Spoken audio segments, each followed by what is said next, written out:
사람들이 신의 직장이다 이렇게 부르고 있는 공공기관 채용 과정에서 불법과 탈법, 편법이 공공연하게 이루어졌던 것으로 정부 조사 결과 드러났습니다. 혈세가 들어간 공공기관 채용 시장이 기득권층을 위한 그들만의 리그로 전락하면서 청년들의 분노 그리고 상실감이 커지고 있는데요. 행정개혁 시민연합 위원장을 맡고 계신 이창원 한성대 행정학과 교수와 함께 좀 더 자세하게 이 부분 들여다보겠습니다. 이창원 교수님 안녕하십니까? 네, 안녕하십니까? 네. 그 정부가 공공기관 채용 비리 특별 점검 결과를 발표했는데 여기서 나온 그 비리 어느 정도였던 것으로 나왔습니까? 예, 뭐 가히 이제 충격적이라고 얘기할 수 있는 것이요. 네. 그 대상 기관 그 1,190곳 중에서 약 80%, 즉 5군데에서 4군데 정도에서 네. 무려 4,788건의 채용 비리가 적발돼서 네. 그 중에서 이제 심각한 것이 이제 뭐 부정 청탁이라든지 지시, 또 뭐 서류 조작까지 있었더군요. 네. 그래서 이제 109건을 수사 의뢰를 하고 또 현직 공공기관장 8분이 뭐 즉시 해임되면서 네. 현직 직원들도 189명이 업무에서 배제되고 네. 이분들이 이제 검찰에 기소되게 되면 이제 사실상 퇴출되는 네. 그런 굉장히 충격적인 결과가 발표돼서 특히 그 젊은 이들이 굉장히 그 어떤 좌절감 이런 거를 느낄 것으로 생각하고 있습니다. 이 채용 비리는 주로 어떤 방식이 동원됐습니까? 너무도 다양해서요. 네. 이제 이런 것이죠. 특정인을 뽑기 위해서라면 모든 방법이 동원됐다. 예를 들 것 같으면 채용 공고도 하지 않았는데 네. 뽑힌 경우도 있어요. 네. 충격적이겠죠. 그다음에 네. 어떤 특정인을 뽑으려고 이제 궁리하다 보니까 네. 홈페이지만 이제 공개하고 마감일도 뭐 조정을 하고 네. 조정을 해주는 것이 되겠죠. 네. 그다음에 공채에서 탈락한 분이 이제 뭐 아쉽다 그러지 않겠습니까? 그러다 네. 보면 계약직으로 뽑아준다든지 아니면은 어떤 특정인을 위해서 서류 전형에서 그 배점 항목까지 막 고쳤더라고요. 네. 그러니까 또 최악의 경우는 이제 공고에도 없는 분야를 이제 선정한다든지. 네. 그다음에 뭐 면접위원을 특정인을 해줘서 그분이 이제 역할을 하게 한다든지. 네. 그다음에 그 기관의 고위 인사가 면접장에 직접 들어가기도 했습니다. 네. 그래서 특정인에 이제 신호를 보낸 거겠죠. 네. 그러다 보니까는 어떻게 보면은 너무도 다양해서 아주 묘기가 뭐 표출됐다고 할까요? 네. 지금 뭐 말씀해 주신 내용만 봐도 너무 공공연하게 이렇게 자행됐다. 이렇게밖에는 판단할 수가 없네. 왜냐하면 한두 곳 또는 뭐 몇 곳에서 일어난 그런 특수한 사례가 아니고 80%가량에서 이렇게 일어났다. 그러면 거의 만연됐다라고 우리가 평가할 수 있고 더군다나 여기에 관련된 사람들이 한두 명이 아닌데도 불구하고 이렇게 많은 사람들이 알 수 있을 정도로 이렇게 했다면 거의 공공연하게 됐다라는 건데 왜 이렇게 채용 비리가 만연하고 공공연하게 이렇게 자행될 수 있었다고 보십니까? 한 두세 군데를 제가 이제 지적할 수 있을 것 같은데요. 네. 일단은 이거를 범죄 의식이 없었다고 봅니다. 뭐냐면은 이런 거거든요. 이걸 범죄 의식을 안 가지고 있었다. 네, 저는 그렇다고 봅니다. 뭐냐면은 이거를 주도한 데는 도리어 공공기관은 을이었을 가능성이 상당히 높습니다. 왜냐하면 정치권, 청와대라든지 지역구 의원인데 어떤 경우는 뭐 지방의원, 또 감독청이라 그러죠. 그 기관의 주무기관, 또 주무부처 뭐 이런. 그렇죠. 그다음에 기재부라든지 예산권. 그러니까 그 공공기관의 예산과 인사에 영향력을 미칠 수 있는 데에서 영향력을 행사하면 이들이 을이 돼버리는 거거든요.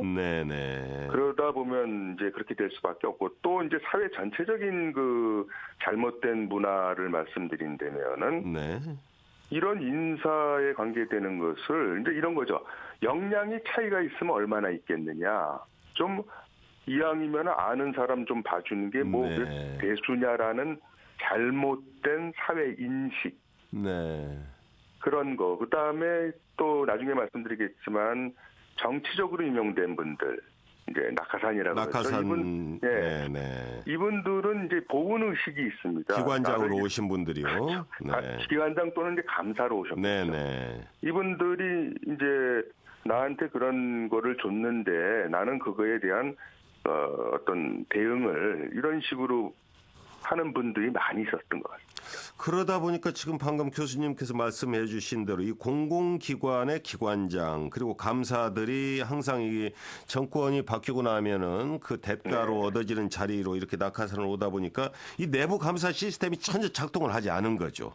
이 부분을 몰라서 지나간 게 아니고 알면서도 오히려 그 안에서 같이 짬짬이로 이루어진 행위처럼 감사가 뭐 감사 역할을 전혀 안 했는데 그러면 외부 감사 예를 들어서 이 감사원이라는 것이 이런 주무부처와 이 산하 공공기관 간의 이 잘못된 내부자 거래라든가 이런 것을 밝혀내는 게 이 감사원의 역할 아닌가요? 왜 감사원 감사도 제대로 이루어지지 않았을까요? 예, 그게 정확한 지적이시고요. 네. 감사라면 이제 세 가지가 작동할 수 있습니다. 뭐냐면은 그 기관 자체 감사. 네네. 근데 이제 그거는 기관장이나 감사가 그런 의식이 없으니 아니면 도리어 그분들이 주도했으니 무력화되겠죠. 네네. 그 다음에 거기 그 기관을 관장하고 있는 주무기관과 대통령직 속으로 있는 감사원이 정권 차원에서 이런 것이 이루어진 경우가 많이 있었거든요. 과거 정권을 볼 것 같으면. 그렇다 보면은 감사원의 감사 기능이 무력화되고 주무기관의 감사 기능이 무력화되는 순간 이거는 총체적으로 정권 차원에서 공공기관 채용 비리가 이루어질 경우에 그럴 상황의 공공기관에서는요, 죄의식이 없어지는 거죠. 네. 결국 앞서 제일 처음에 짚어주셨던 이게 죄의식, 범죄라는 걸 인식하지 못했을 것으로 본다라는 그 이유가 그렇게 되겠군요. 그게. 저는 그렇게 봅니다. 네.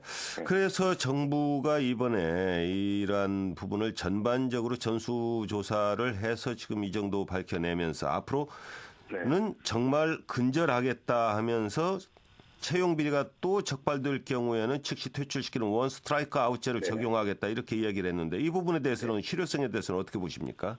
저는 이거는 필요 조건이고요. 그거 이외에도 사실은 이 곰팡이라는 것이 햇빛을 쬐이면 없어지지 않습니까?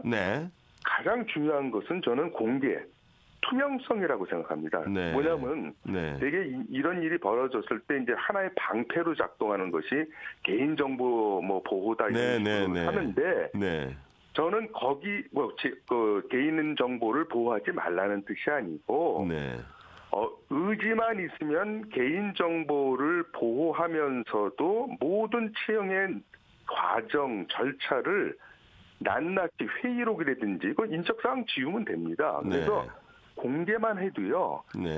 지금처럼 이렇게 함부로 하기는 좀 어렵다고 봅니다. 공개만 해도.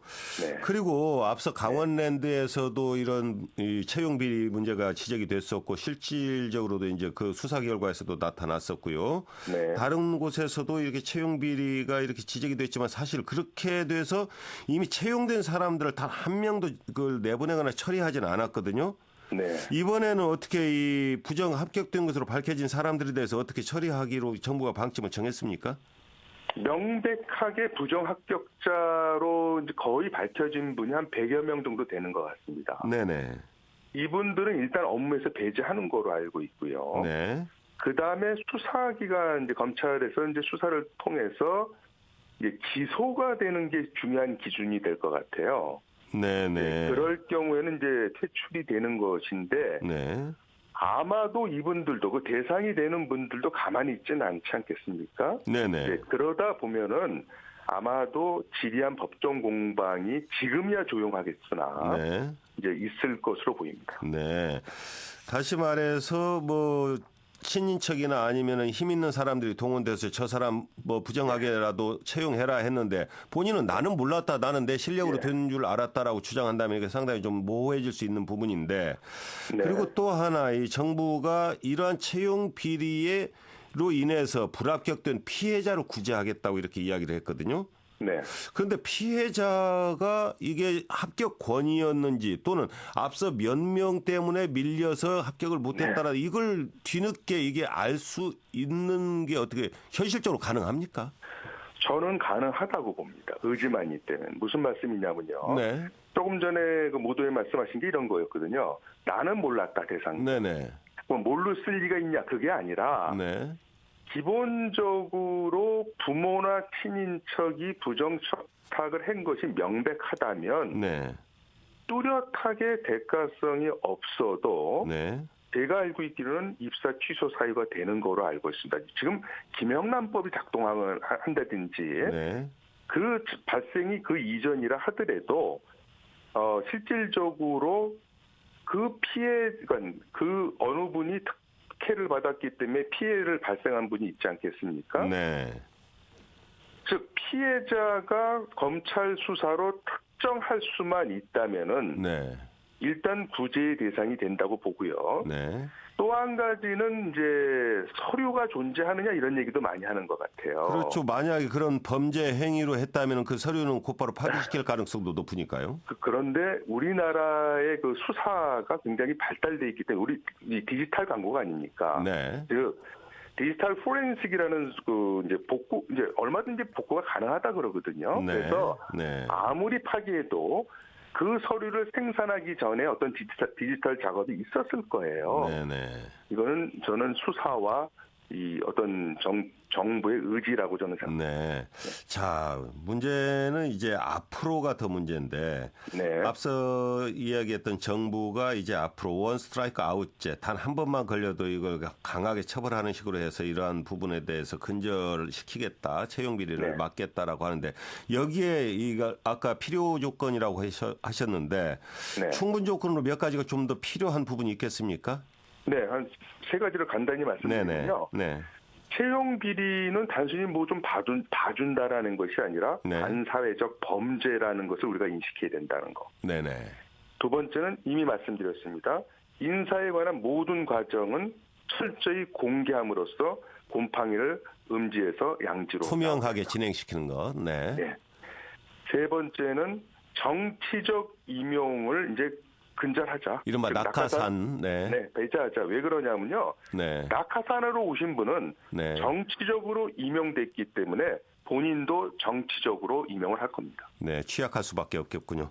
네, 오늘 말씀 여기까지 듣겠습니다. 감사합니다. 네, 감사합니다. 네, 지금까지 이창원 한성대 행정학과 교수였습니다. 지금